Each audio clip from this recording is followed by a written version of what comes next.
You're the owner of a small business, which means you're also the tech guy, and HR, and personal assistant, and head honcho, and intern. You could use another pair of hands, like the experts you'll find at Verizon Small Business Days, April 21st through 27th. Get a free tech check, special deals, and more. Call 1-800-483-4428 or visit verizon.com/smallbusiness to book your appointment. Verizon Business.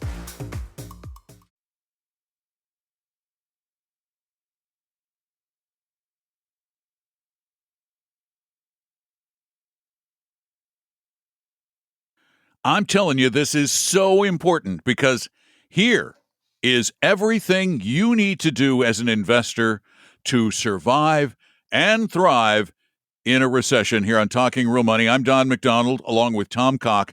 And Tom, how do we manage to not end up in the poorhouse in a recession? Well, I think first you should get the numbers from the fund managers, strategists, and analysts who were polled for a recent CNBC Fed survey. Should we do that? Why should we do that? Do we really care? I'm going to give you the probability of an economic downturn because it went up by about a third in March to 36%. Now 36%. That's up from 23%. And if to believe Deutsche Bank, they pegged the odds at 50-50. Wait, hold on a minute. Yeah. I did that whole big buildup for a 64% chance that we won't have a recession? Well, it's a little like the weather. They said you got me going. You are just as bad as CNBC. I know I am. The president has not ruled out the possibility of recession. The people that make and sell cars in the United States are now going to have to sell those at 125% of what they're selling them at today. A lot of factors here that are playing into what. Unless it's a pickup truck, which were already overpriced. Yeah, well, you know how I feel about pickup trucks, and hence sometimes the people that drive them. But yeah, so you're right. Things are looking very dark. Wait. Okay, aren't we in? Don't we get in enough trouble just mentioning the word politics or mentioning the word Bitcoin, and then you have to throw in pickup trucks? I know. Anyway, what is it? What is it next? They're usually Harleys. Do not say anything negative. They're usually more aggressive drivers. And I don't like that. And of course, that's based on Tom's very scientific study of one anecdotal crazed man on the 405. Some guy passed me today going 85 or something. He was in a pickup. So yeah, they're all bad. Yeah, Teslas never do that. They never do. Well, not in Seattle. They try to hide them now. So, okay. So if we are, even though it's a 1/3 probability, according to the experts. Yeah. Yes. Mm-hmm. What do we do? What do we do? Here? That's excuse me. I asked that question about 30 minutes ago. I know. So what do we do if we think we're heading for one? I think that was not 30, but might have been 3. So I do apologize for the delay. So you don't want me to talk about the escalating trade war, right? Do I? You don't want me to talk about the. I like solutions. I don't want to confidence. I don't want to rehash problems. We all know about those. Yeah. Excuse me. Oh wait, let me just take a poll of our audience. Okay. Show of hands, how many of you are aware that there is possibly a trade war brewing? Oh, okay. How many of you are aware that consumer confidence is declining? Oh, you read that in the paper. Does Tom need to tell you? No. What should Tom tell you? Oh, did you hear them? How to fix my portfolio. I don't care about the world. That's better because I thought they were going to tell me how to shut up. So no, they want your help. Oh, they want the help. Okay. All right. So what do you do?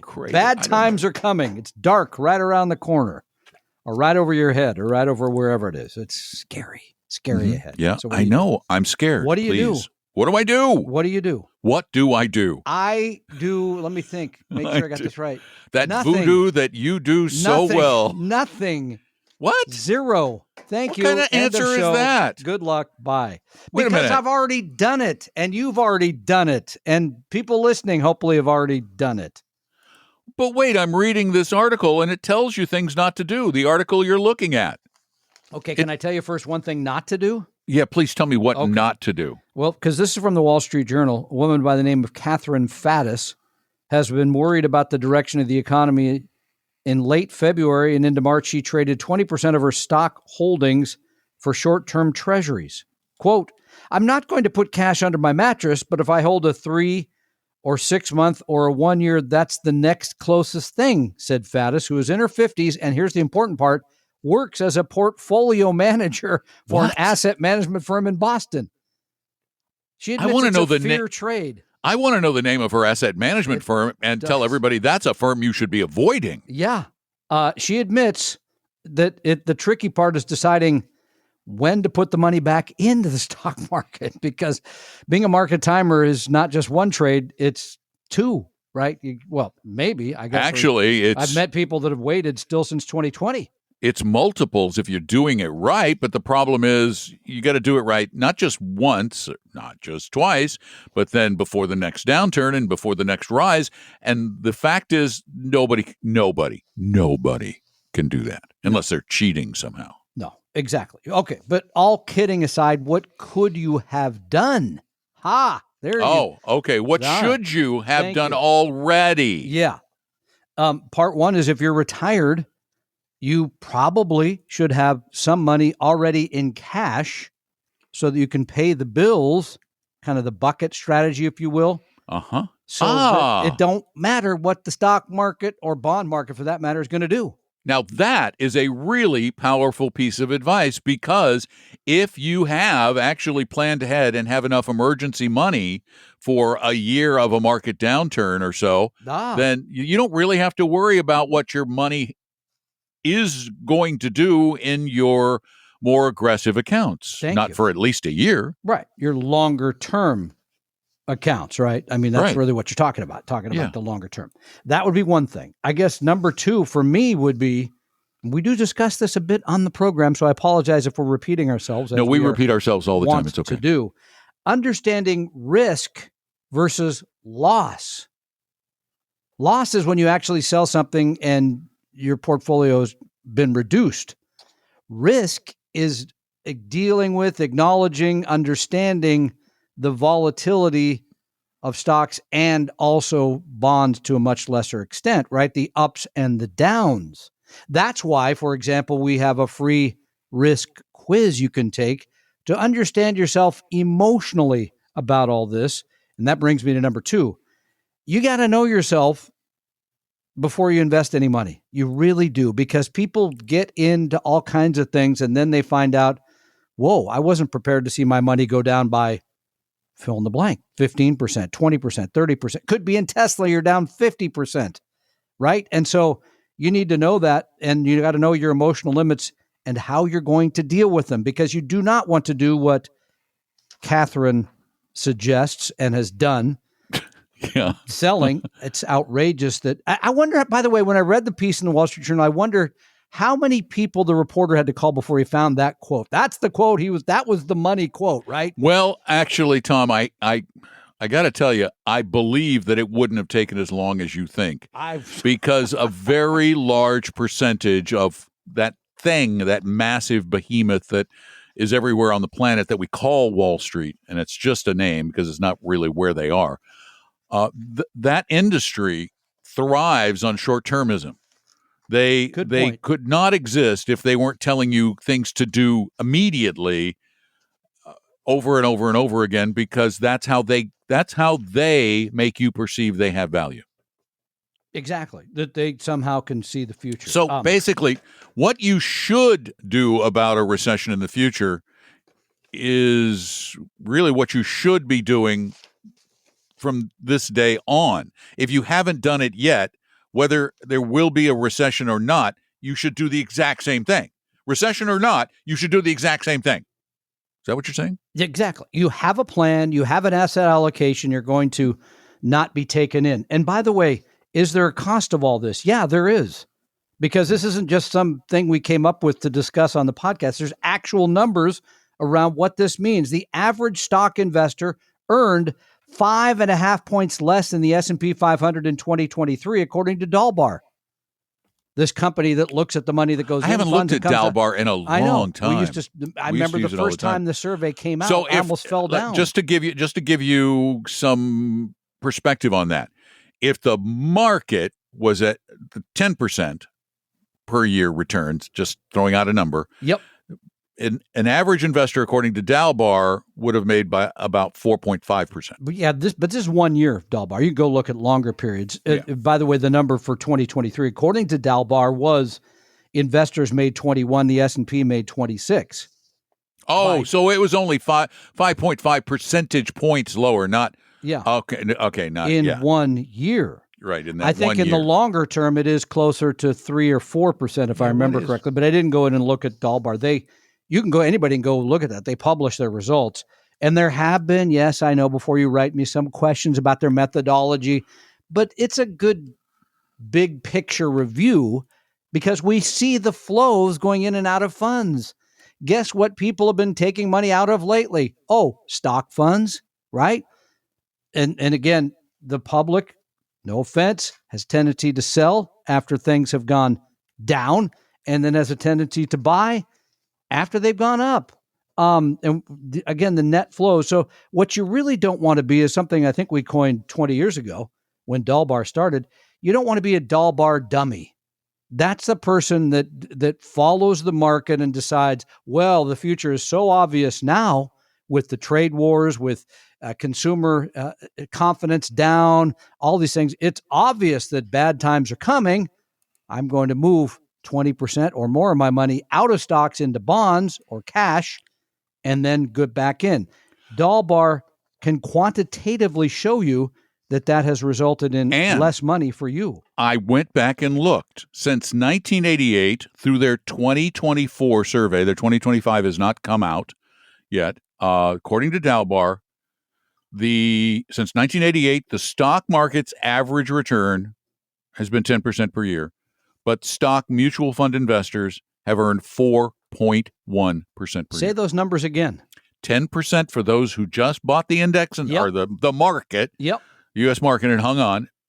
4.1 for the average investor who's buying and selling. That should tell you trying to time the market. Everything you need to know if you pay attention to the aforementioned CNBC, if you read stuff in Money Magazine, if you pay attention to your neighbor or next worker over who tells you this is what's going to happen, you better do something. Those are actual results. As I say, yes, we could argue about the method. And there are arguments that are legit, but the fact of the matter is, we are pretty confident that no matter what the number is, the science says you don't know anything about the future. That's what the science says, and that's our problem. Is that in our big old brains that are way overconfident, we all believe. Not all of us, but a lot of us. I'm generalizing. We believe that we know something about the future, and apparently we believe that nobody else knows it but us, that the word hasn't gotten out to the rest of the world before it got to you, that you're the first person to ever have this idea out of 7 billion people. I thought it was 14 billion, but it's 7 billion times 2. I was thinking about the number of shoes. I read once how many shoes there were purchased. 14 billion. I didn't know we were doing shoot. No, it's a whole long story, but I read lately. No, I think that's very well put. But yes, all of you, our listeners, have a plan. You all have a asset allocation. We want them to. Yeah. You have an asset allocation that accommodates your need for return and your ability to take risk. And number 3, other than this podcast, you know how to tune out the noise. Yeah. By the way, it's 8.2 billion in the world. Okay. The number grew. That's 16 billion shoes. I was reading the number of shoes that were. The last time I looked was, I guess, in the 10 years ago when it was 7.4. But we've added another billion people since. It's been a busy couple of years, in Don. 10 years? You don't get out much, so Jeez. I can see how you might not have noticed. How did that happen? I think they're all on the last plane flight I was on, too, so most of them. All right, folks. Apparently, you're having too much sex. Stop it. Slow it down. Oh, wait. Too much cheesecake. Sorry. For people with kids in the car. Say that, yeah. All right, we got time for a couple questions here, so. Yeah, okay, sure. Okay, yes. It's your time. That's my time. Problem. Yes. I can go whenever. You can stay there for I don't leave my room. Mark from Seattle writes, love your show. I've worked on Wall Street for 3 decades making analytic systems for top firms. Your weekly advice is always spot on. I use rebalancing split between treasuries, VOO, which is the Vanguard 500, I believe, correct? Yep, that's correct. USMV, which I believe is a mid-cap value? No. I don't know. It's I'm looking it up. momentum fund, I believe. Oh! And VGK, which I do not know, and I did not have time to look up. VGK, USMV No, it's a low volatility fund. Oh, wow. Okay. Getting a little eclectic here, but okay. And VGK is the Las Vegas Knights. No, that's not right. It's the Vanguard FTSE Europe ETF. Okay, so all right. Sounds like you're making some bets. Yeah, we don't love that asset allocation, but that's not the question. So no, you're going to get our feedback on that anyway, Mark. Am I wrong to hate bond funds? They seem to have both low return and still volatility. So I use treasury ladders and hold the maturity. The downside of ladders is they're a pain to maintain. I use fixed income to reduce volatility and risk while accepting lower returns, but bond funds just seem to have the lower return part. I definitely avoid the high return, high risk bond funds you warn about.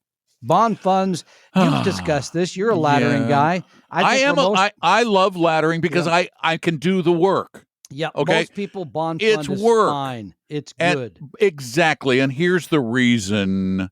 And this is what you have to understand about bond funds. There is a certain amount of momentum built into bond funds and a certain amount of flexibility. So you kind of get a little of the worst of both worlds and the best of both worlds.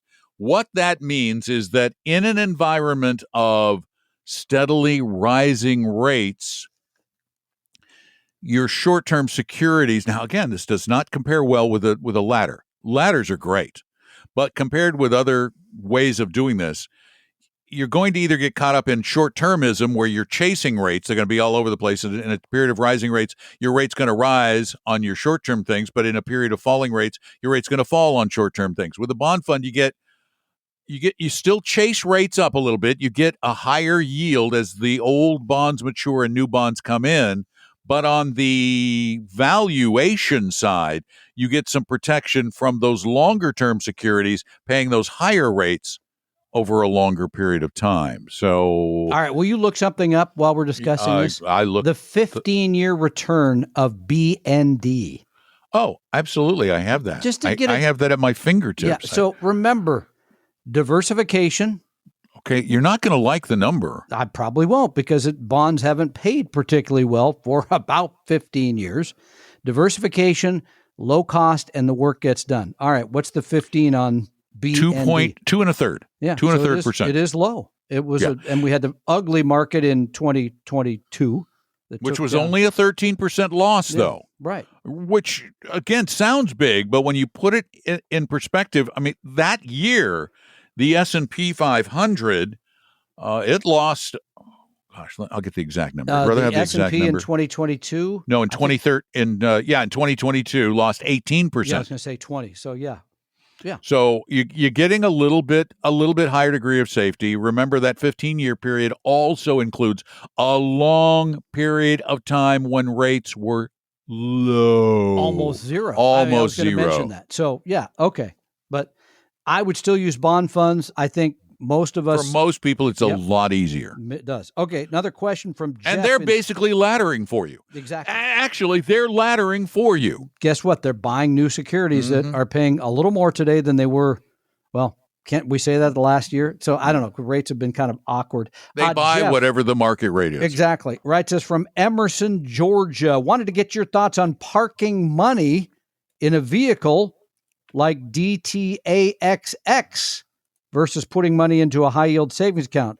Want to minimize earning but keep it liquid? Thanks. And he also writes, don't forget the dryer sheet.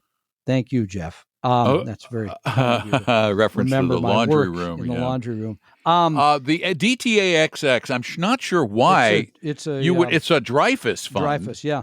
I don't know why you'd be looking at a Dreyfus fund. Not it for does my have cash a. needs. It does have a. It has an attractive yield. Yep, it does. It's over 4.76, which is for a money market fund. That's on the very high end. It is. Makes me the wonder spectrum. how they're doing that. Well, again, it's a high quality portfolio, but it's not the highest quality. It's, there's some cash based obligations that are federally backed. I mean, it's a good enough. It's good. It's a good portfolio. One of my concerns is I don't know how they overcome their expense ratio and pay that. How much? 30 basis points. Yeah.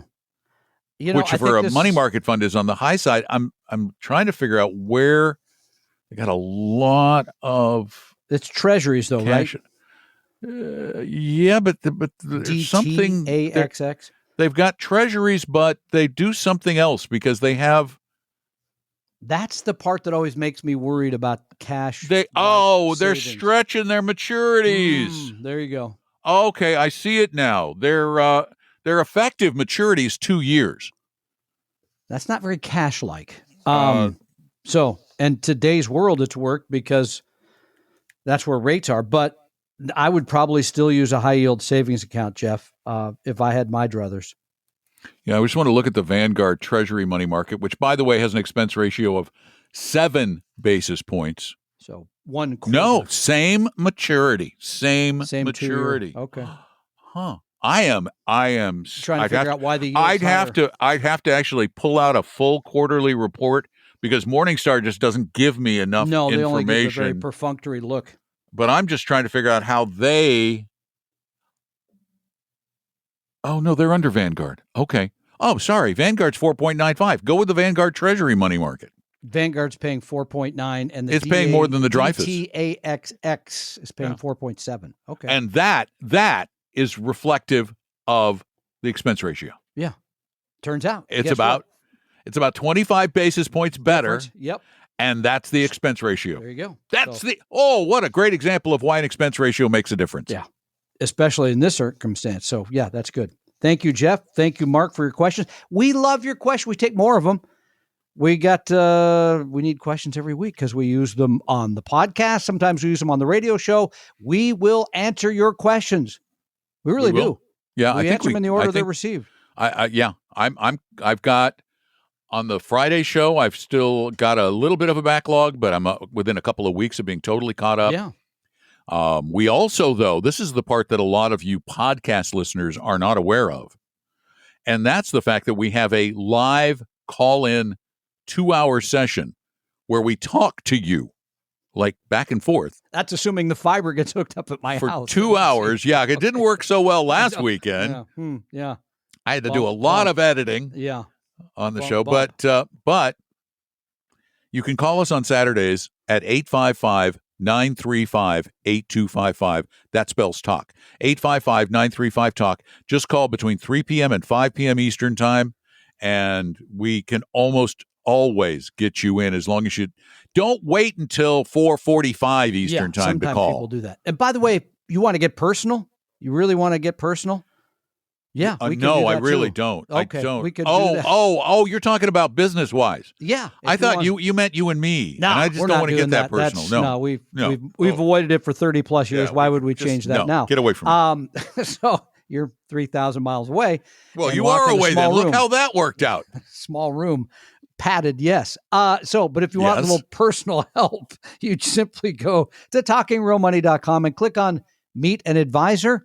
You want to talk to yours truly, just write, I want to chat with Tom. So I've done that all week. You can do that. And then there's a Contact Us button where you can also send in questions at talkingrealmoney.com. Go check it out, talkingrealmoney.com, the place where all of this comes together. But the real good stuff happens on this podcast and our radio show when we, instead of just telling you stuff, are actually talking real money. The opinions and views expressed on this podcast were current on the date recorded. Opinions, estimates, forecasts, and statements of financial market trends that are based on current market conditions constitute our judgment and are subject to change without notice, including any forward-looking estimates or statements which are based on certain expectations and assumptions. Although information and opinions given have been obtained from or based on sources believed to be reliable, no warranty or representation is made as to their correctness, completeness, or accuracy. Information presented on the podcast is not personalized investment advice from Appella Wealth. The views and strategies described may not be suitable for everyone. This podcast does not identify all the risks, direct or indirect, or other considerations which might be material to you when entering any financial transaction. Past performance does not guarantee future results, and profitable results cannot be guaranteed. We hope you realize that the information provided on Talking Real Money is for informational, educational, and hopefully enjoyable purposes only. The podcast is not trying to get you to buy or sell any financial products or securities. Instead, the program is provided as a public service by Appella Wealth, a fee-only registered investment advisor. Please see Appella Wealth's ADV Part 2A on our website for information regarding Appella's fees and services. Appella Capital, LLC, DBA Appella Wealth, is an investment advisory firm registered with the Securities and Exchange Commission. The firm only transacts business in the states where it is properly registered or excluded or exempt from registration requirements. Registration with the SEC or any state securities authority does not imply a certain level of skill or training. Appella does not provide tax or legal advice, and nothing either stated or implied here should be inferred as providing such advice. Thanks for listening, and please visit TalkingRealMoney.com for more information and important disclosure related to performance of any specific index or fund quoted in this podcast. Is anybody still listening?